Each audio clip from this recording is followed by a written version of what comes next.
He just completely ignores Vegeta for the longest time, and Vegeta's starting to get angry. He's like, won't you say something to me? And Hibiscus says, no, because you're arrogant and act like you own the place, like you some sort of king or something. And Vegeta's like, oh, he is completely annoyed and angry about this, just completely owned Vegeta's whole life.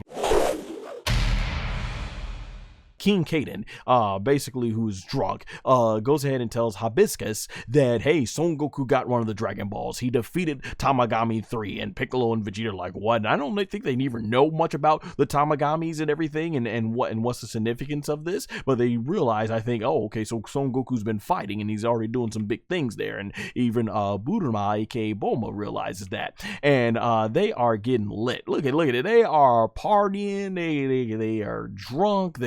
They've got, what is it, chicken bones or wings and stuff, and these guys are drunk. Like, you got copy paste numbers 1, numbers 2, number 3, number 4, number 5, 6, 7. I gotta call them copy and paste because they just copy and paste the same character design over. They are just getting lit. Everyone's having a good old party time. They're like, hey, come on and join us. You know, the Tamagami's been defeated. Number 3 has. And they said they even, and I think Hibiscus, he makes a point that he wants mud colored wine,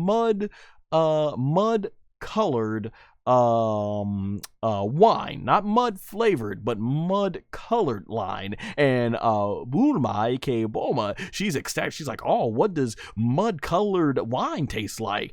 Now, to be fair to Bulma, she did say it was said colored, not flavored. And Hibiscus, he looks over and he just stares for an uncomfortable amount of time at Bulma, and eventually says, it tastes like mud. That's what mud colored wine tastes like. Mud.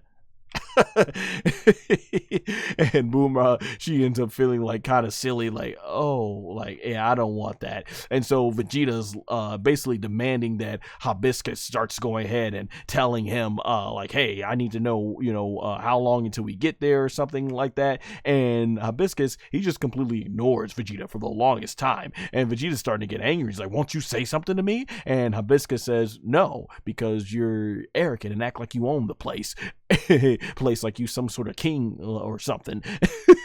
or prince or king or prince or something like that. And Vegeta's like, oh, he is completely annoyed and angry about this, just completely owned Vegeta's whole life like you're a king. And of course, he's always called himself the prince of all Saiyans, aka Saiyajins. And so from there, Vegeta, he ends up swallowing his pride, and he goes like saying, okay, please let me know. And then Hibiscus, I think, lets him know the answer, and Piccolo's like, Vegeta, you just don't get it. You gotta learn your better manners. And I thought it was the cutest thing. We get Bulma, aka Bulma, just covering her mouth, just trying to hold back her laughter, knowing how her husband is. I thought it was a cute, adorable moment, and I'm loving Hibiscus nonchalant comedy, basically, like, duh, you should know this.